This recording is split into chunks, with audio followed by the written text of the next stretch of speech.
So if I'm successful at this, and this is a good speech, this was all my idea, and I volunteered for this. If I bomb, blame it on Chief Scheer over there. All right. Interesting. On the way, I went to Morris Catholic High School, but it was just really interesting to me driving up here, thinking of all the memories I've had here. I had soccer practices, softball practices. I ran track here with my brother, and who would have thought I'd be here now talking to you guys about this. So I just want to start off with something that my brother wrote to me in my birthday card last July. He said, "I am so lucky to have an amazing sister, role model, best friend, and inspiration. You are all of those to me and more. If I can be half as happy and successful as you, I would consider myself a success. Love you beyond words, Anne. P.S. Adriana told me how lucky she is to have you as her mommy and how happy she is that you get to spend so much time together." Just want to give you a little background on the connection I had with my brother and our relationship. That's my brother, Antonio, Aunt Luconi. That picture was actually taken a year ago, last June, rehearsal dinner of my cousin's wedding. Strong, handsome, user, addict. Your addicts don't look like your stereotypical junkies anymore. That handsome guy right there, strong, tough, he was an addict. So I'm here today to tell you a little bit about him and our journey. My brother was my best friend ever since he was born, 87. He was always very proud of his birth date. He thought it was really cool, always showed it off. We grew up in Rockaway Borough. We went to St. Cecilia's School. He played all the sports, Rockaway Rowdy soccer, junior nights football, little league, track. He was a Boy Scout. If he wasn't playing sports, you could find him in the park, roller hockey, playing basketball, fishing at Parks Lake. All your typical boy stuff. All his friends were always over our house. Our house was the welcoming place to be. Some of my brother's friends still call my mom till this day.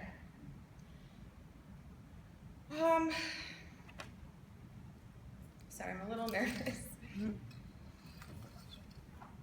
Aunt followed in my footsteps. He went to Morris Catholic High School. He felt really cool having his sister be the senior, and I felt really cool being the cool big sister. Throughout the years of high school, my brother and I got closer and closer. We had a very close relationship. We shared a lot of stuff together. He was my confidant. We shared secrets, asked relationship advice. He would come out, ask me, "Does the shirt look okay? Think the girls are gonna like me in this tonight?" Everything like that. My brother grew up to be kind, loving, sensitive, funny, generous, strong man that loved his family immensely. He loved us so much. That was his main thing in life. His main goal was to make his family proud. It's the only thing he wanted to do, was to make us proud. He loved our family dog, Bear. Just recently, Bear, he's 12 years old, and he started to get arthritis, and he can't make it up the stairs anymore. So my brother, within the last, just a couple months ago, was carrying Bear up the stairs because he couldn't do it anymore, because Aunt wanted to sleep with Bear and cuddle with him. He was current on all world events. He loved to watch Vice on HBO. Politically astute, statistical genius. He knew always ESPN. He knew every player's stat on every team from every sport. You could ask him any question and he would tell you a stat about any player. He had a tough guy exterior, but never missed an opportunity to tell you I love you. My mom and brother had a special song together, Forever Young by Rod Stewart. No matter where my brother was, if he was out with his friends at night and the song came on the radio or something, he'd call my mom, midnight, whatever it was. He'd call my mom, and they'd play it on the phone together and hang up. It was just an unspoken thing that they did together. Unfortunately, in his early 20s, he started to dabble recreationally in prescription pills. He thought it was an innocent thing. Wanted to party a little bit on the weekends. He began to take OxyContin. Then he progressed into snorting oxys. A combination of a genetic predisposition and being misinformed as to how addictive opioids are led him into a complete spiral downward. What I didn't know, what my family didn't know, what we wish we knew then, was how addictive. You heard it tonight. It changes the brain, changes the chemicals in your brain, changes your life. It takes over your mind, your body, your soul. It's the only thing you're consumed with. We were on a family vacation in Mexico a couple years ago when we first found out that my brother was struggling with pills. It was his first situation with withdrawals. He was distant and stuck in his hotel room when we're in Mexico. We're all at the pool in the sun, and we're like, Aunt, what's the matter? We found out he was struggling with pills. Still, we didn't know how addictive it was and how it was going to take over his life. So when we got home from Mexico, we all had our individual talks with him about, all right, Aunt, you need to cut it out. Enough, you gotta stop. We went to the mall, me and my brother, and he loved these spicy crab rolls at the sushi place there. So we went, and I was extremely nervous to bring it up to him, but we had a talk, and it was almost like a very light conversation because I didn't ever expect it to progress to where it did. So I said, Aunt, you gotta stop with the pills, enough. And he agreed, and he was honest, and he told me what he was doing and what he was using, and he agreed. He said, I want to stop, and I'll stop. Well, he didn't, and he couldn't. So he progressed to Roxysets, which are stronger than Oxys. To me, I always knew when he was using. His personality was very different. The look in his eyes was different. He laughed different. His voice sounded different. I'm not a counselor. I'm not a therapist. I'm just trying to tell you information that I experienced. Sometimes I even knew when he was using through text messages, just because of the way he would text me, and it just wasn't his typical personality. Again, unfortunately, not being as educated about it then as we are now, we thought that he could just choose to stop. And being that the strong guy that he was, we thought that this would be a piece of cake for him. He could stop. Same thing with him. My brother believed that about himself. I'm strong. I'm stronger than this. No way can this be stronger than me. So that's why he refused treatment, he refused detox. He did not want to go to treatment because it's not stronger than me. That also goes along with the stigma and shame that our society is putting on people with addiction. It doesn't mean you're weak. If we all had a different outlook on addiction and realized it's a brain disease, it's not a moral failing, it's not a behavioral disorder, it's a brain disease. Yeah, maybe he made one bad decision by choosing to use the first time, but he had no idea it was going to completely take over his life.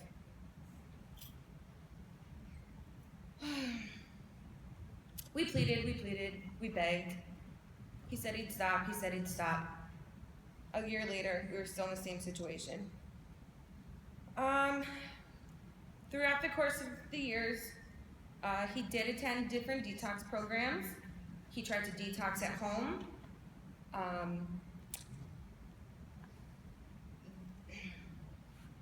My mom drew up a life plan for him and a contract that he had to sign and abide by, otherwise he'd get kicked out of the house. He was drug tested once a week. Sometimes it would come back positive, sometimes it would come back negative, and when it was negative, we weren't sure how he did it because we knew he was using. But when people are addicted, they know all the tricks of the trade, And we always wanted to give him the benefit of the doubt. If you know somebody struggling with addiction or taking pills, don't give them the benefit of the doubt. Don't. I don't know if you guys know how awful it is to watch somebody go through withdrawals. The pain, the aches, the fever, the nausea, the vomiting, the chills. It is horrible. Yet, time after time, my brother relapsed. That goes to show you how strong of a drug this is and how it takes over your mind. Because to go through a week of pure misery and hell and to go back to that same thing again goes to show you it's not a choice anymore. It's taken over your brain. He needed long-term treatment. He needed to go to treatment.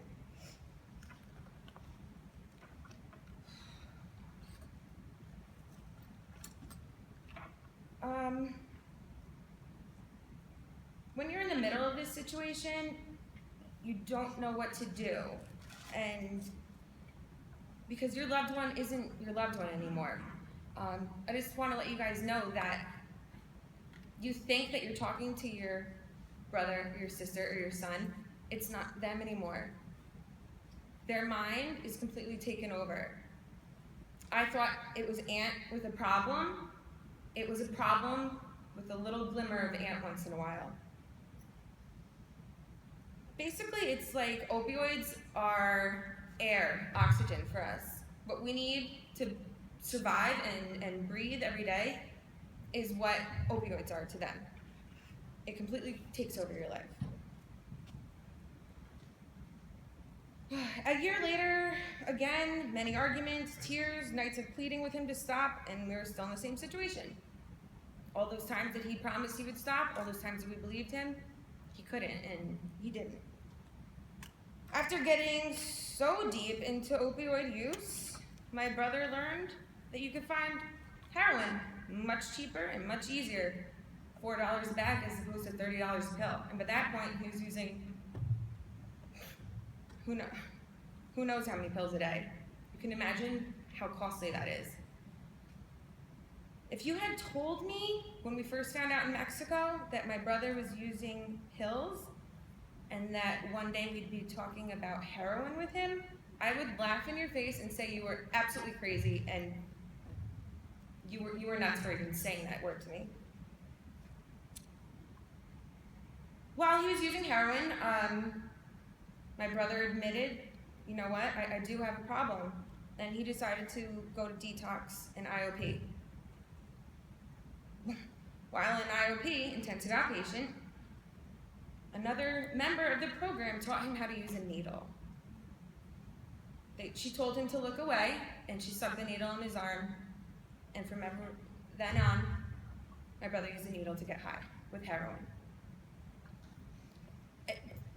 Today, it even seems surreal to mention my brother, heroin, and needle in the same sentence.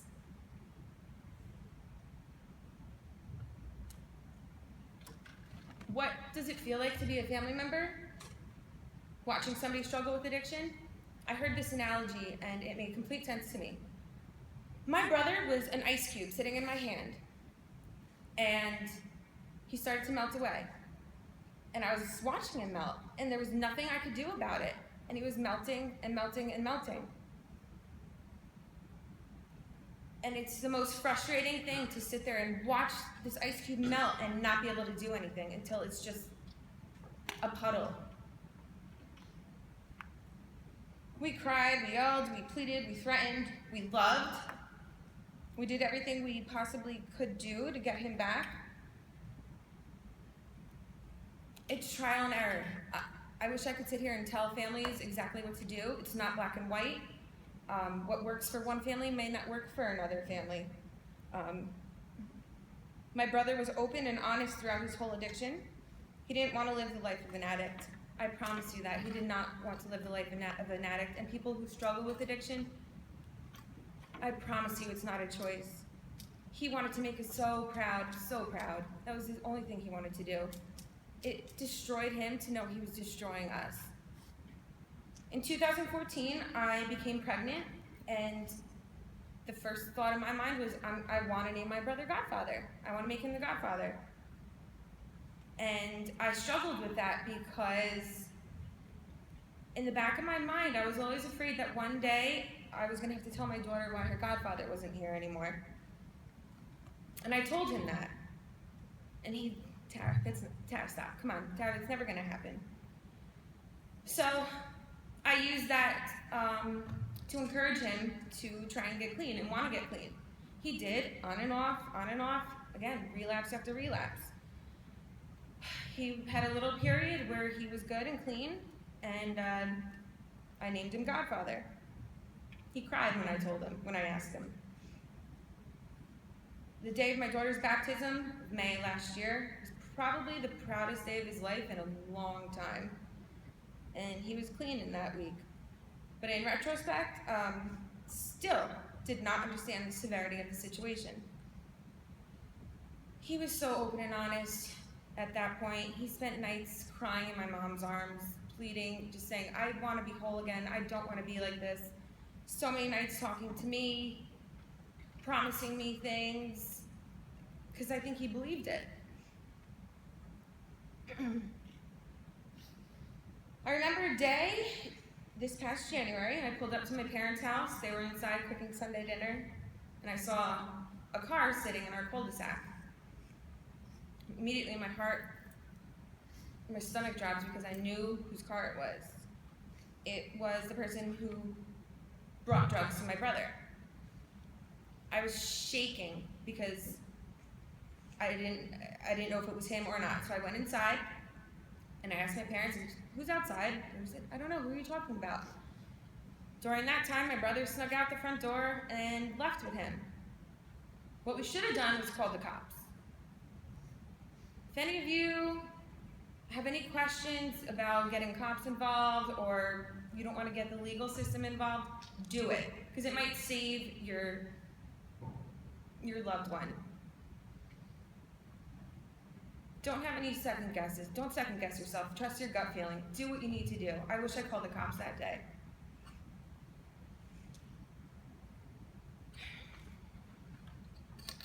I absolutely lost it that day because the night before, I don't know if any of you guys have seen, but there's a documentary on HBO called Heroin Cape Town, or Cape Town Heroin, and it traumatized me. It scared the hell out of me, and I was texting my brother saying, please, you need help, you're gonna die. This was in January.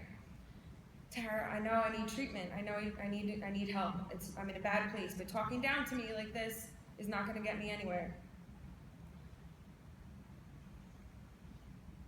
Right after that, my brother decided to save his own life and go to treatment. He said he knew if he didn't go that he was going to die. He finally accepted that this was stronger than him and had taken over his life. Can you imagine, after 5-6 years of this struggle and watching this ice cube melt away, the relief and joy we felt that he decided to go for help and get treatment? Besides everything, there's a huge issue with access to detox centers in New Jersey. There's no available beds, insurance issues, or you're not sick enough. I remember my parents were there one morning with my brother. We had to be there every morning at 8 a.m. and they would tell you if you were allowed in or not, or if they had an open bed or not, and if not, come back again the next day. And this is somebody who's going through miserable, terrible withdrawals. And if they can't get in, they want to go use again, and that could possibly be their last time. So that's a whole other issue, what we need to do in New Jersey. But there was a young man sitting there with no family around him, going through terrible, or maybe, no, he was actually still, he wasn't sick enough. They wouldn't allow him in because they came up to him and said, you're not sick enough, sir, come back tomorrow. Can you imagine that? He begged and cried and he said, please just let me sleep in your lobby. If I leave, I'm gonna use again and I might die. Please just let me stay here. No, you're not sick enough. My brother had my mom there advocating for him. So she went ballistic on the nurse and said, if you don't let my son in here right now, he's gonna die. He's gonna go and he's gonna use and he's gonna die. So he finally got in.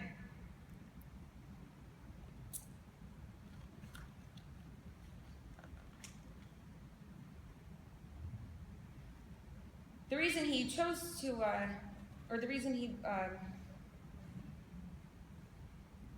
went to detox was because he was gifted a wonderful opportunity and a scholarship into a treatment program in Florida. But again, he couldn't get into the rehab program until they went to detox, and it took weeks for him to get into a detox. It shouldn't be that way. When somebody chooses to save their own life, it should be immediate access. He should have been able to walk into that door and say, I need help, I surrender, I give up, I need help.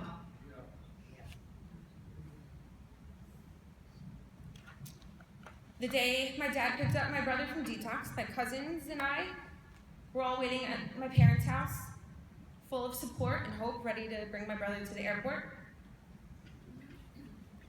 While attending Above All Recovery Center in Florida, my brother became an admired favorite. He was loved by all the counselors, all the program members. The most problematic, struggling men in the program used my brother as a soundboard. They would go to him for advice. They would go to him as friendship. He was a man's man. He was loyal to a fault. He would build you up even though he was going through his own struggles and demons.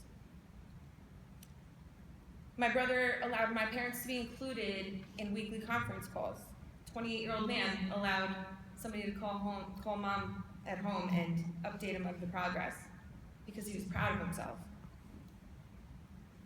The counselors would call and say, finally, someone who gets it and works the program. What a special guy. We know Ant will be a success story. I remember I was on the treadmill at home one day and I saw my brother calling. I immediately got off the treadmill. I was so excited that he was calling me and I said, how's it going? How's it going? Finally, he could be proud of himself and tell me, I was chosen as group leader. I run the house, basically. I run the morning meetings. Everybody comes to me for advice.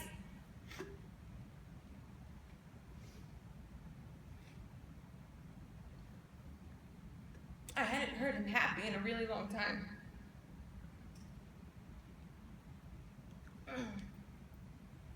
When he came home, he left a note of inspiration for his roommate to read.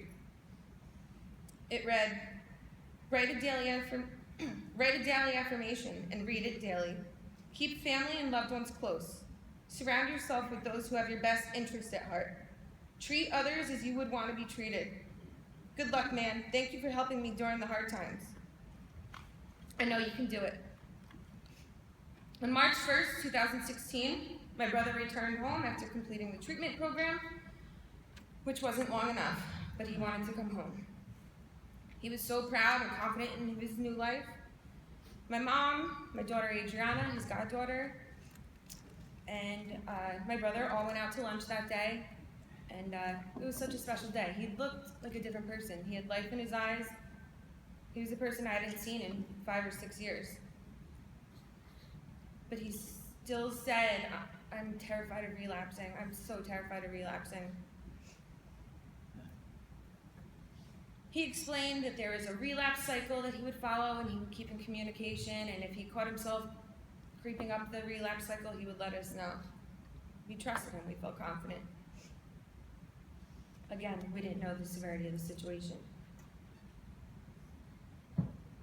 My brother shared with us a letter that he wrote to heroin.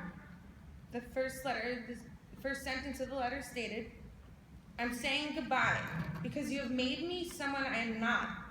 My life is unmanageable. You destroy all good things in my life. I hate you. The IOP program that was set up for my brother by the counselors was the final step in releasing him. Everything was all set, you're good to go. They sent him home, he was set up at an IOP program. 2 days after returning home, he went for his assessment and they turned him away because we had another family member attending there. Okay, they didn't want to let him there because there was another family member. Let him stay there and continue the program until he found another IOP. Or help him find another IOP. Nope, they washed their hands of him and sent him away. This was his most vulnerable, fragile time of his entire life, and the system failed him. They turned him away. He relied on this help. Just like it's difficult to get into detox centers, it's as difficult to find an IOP.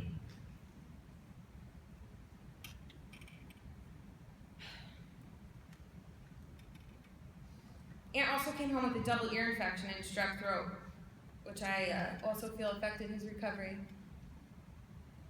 because it kept him in his bed, in his bedroom, in the same place that he had been using before, and his mind started to play tricks on him again. He needed to stay busy, he needed to be productive, and he needed IOP.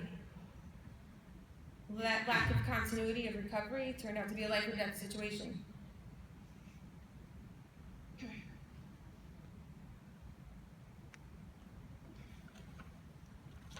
March 17th, St. Patrick's Day.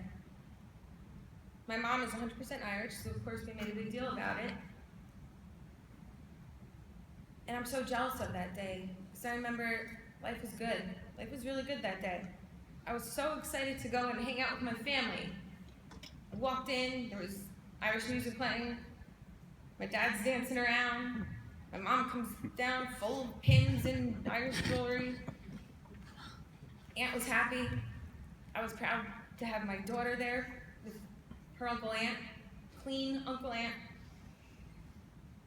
March 19th, my daughter Adriana slept over at my parents' house because my husband and I had a birthday party to go to. I was so excited that Aunt would get to really see who she was and the little girl that she was turning out to be. He spent the night playing with her, bathing her with my mom, squeezing this little Daisy Duck bath toy, making her laugh, and marching around the house singing the hot dog song from the Mickey Mouse Clubhouse. On March 20th, 2016, my mom and I were at my best friend's baby shower when we got a text from my father that said, get home now, home immediately. My stomach dropped and my mother and I looked at each other wondering if our worst nightmare was finally reality. We both immediately headed to our cars and headed home. The longest drive of my life. Was I driving home to the worst day of my life? I never wanted to reach it. I never wanted to get to my parents' house because I didn't want to face reality. I knew what it was.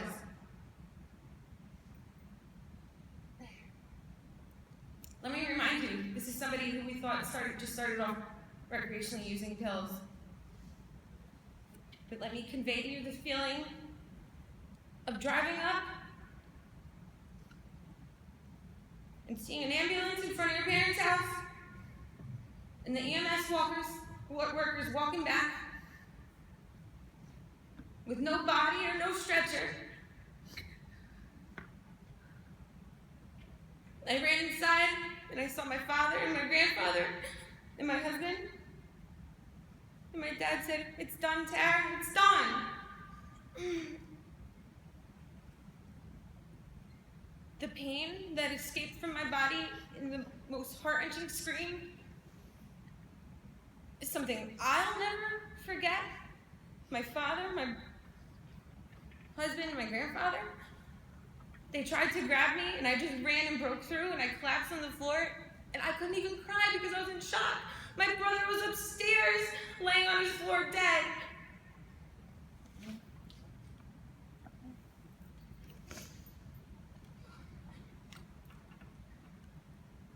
My mom wasn't even home yet.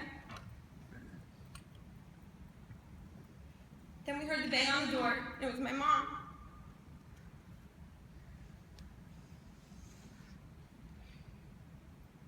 She knew too. She ran in, she collapsed, and she said, "What's wrong?" And I just screamed, and she knew, and we all just screamed. He was upstairs.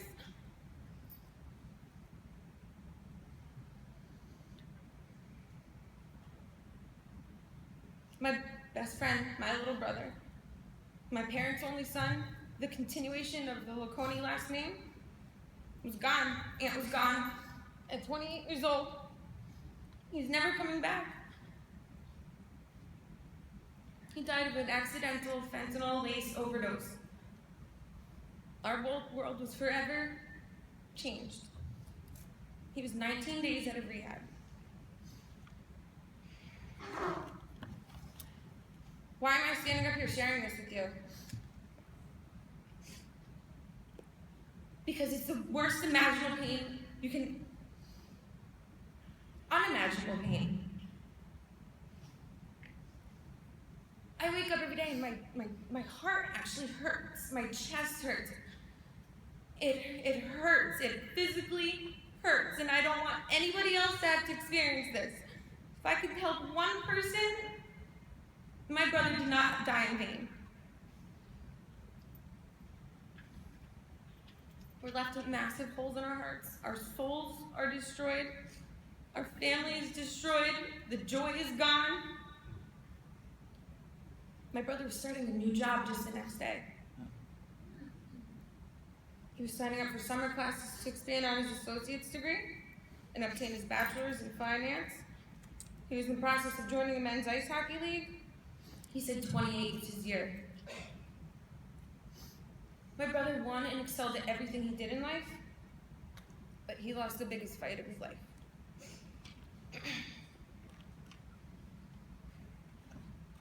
What can I share with you that we learned from this tragedy? If you know your loved one is taking pills, get them help immediately. The addictive power of opiates is beyond our control and changes the entire chemical makeup of the brain. It affects your judgment and behavior. Continuation of prescription pills will progress and entrap you further and further, and in majority of cases will lead to heroin use. Pills are synthetic heroin. $30 a pill, $4 a bag of heroin. I wish I knew how easily accessible heroin was. Much easier than pills are. Set boundaries. Set boundaries for your loved one. What works for someone else may not work for you, but it's trial and error. Keep trying. Don't give up on them. Don't put them down. Don't knock them. Show love. Show compassion. Just keep loving them. They don't want to be that way, but they're relying on you to help them get through it. Positive reinforcement. Don't give up on them. Continue your love, but make it clear what your expectations are. No enabling. Don't give them money. Don't give them cars. Don't make it easier for them to go get it. You need to separate the addict from the loved one. Your loved one's in there somewhere. It's going to take a lot of work to get them back. But they're in there, and you need to work at it. Unity and consistency in your family plan. Everybody needs to maintain the same message of encouragement to get treatment. Continuously encourage treatment. They may turn it down 1 time, 5 times, 10 times. Continuously encourage it. Don't give up on them. Keep the lines of communication open. Don't let them feel ashamed of themselves. Let them come to you. Let them cry to you. Be there for them. I mentioned before, again, nobody would ever consciously choose to live this life. I know it's hard. It's hard to live with an addict when they're stealing things from you and you're watching them dwindle away. But just remember, they're not choosing to live that way. With all the negative things I just said, I just want to let you know there is hope. There is hope. Recovery is possible. But if you know somebody struggling with addiction and you choose to ignore it, and you ignore the situation, death or jail will be the only 2 outcomes. So if you know somebody struggling with pills or addiction, confront the situation, because death or jail will be the outcome. Educate yourselves. I know so much more than I did 3 months ago. Go to AA meetings. There's help out there. The addict doesn't just have to go. Go as a family member. It's a family disease. It affects everybody. The more educated you are about it, the better chance you have as a family to beat it. Another thing I learned, people who are clean from drugs know exactly how many days they are drug-free, down to the minute, because it's such a struggle. So they'll know. They'll know I stopped at 6 p.m. 31 days ago. If you ask them, and they say, oh yeah, I don't know, 3 weeks or something, they probably used again. Again, I'm not a counselor or therapist. Whatever I say is not law, but I'm just telling you my experience. Long-term treatment is the only thing I can say. I wish he had stayed longer. But he loved us so much, he just wanted to come home and he thought he had it. And that one more time can get you. My brother didn't intend to die on March 20th. He didn't know that my dad was going to walk in and find him lying on his ground on the floor.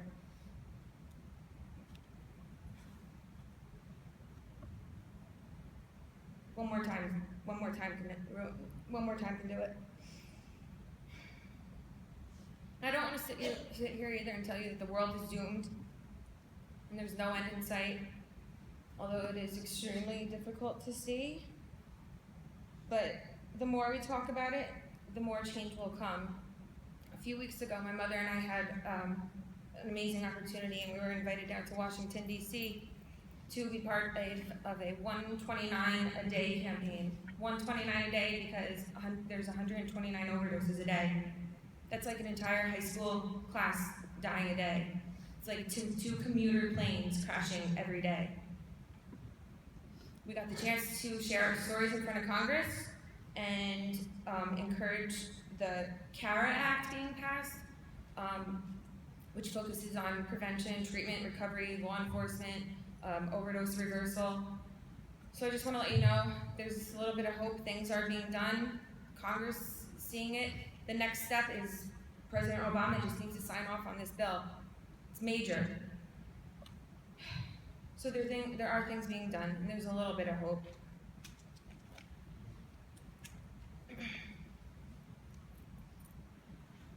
As you can see, the face of addiction is no longer your stereotype. I'm tired of people saying, not my kid, or it happens to the bad kids. My brother wasn't a bad kid. We had a good family.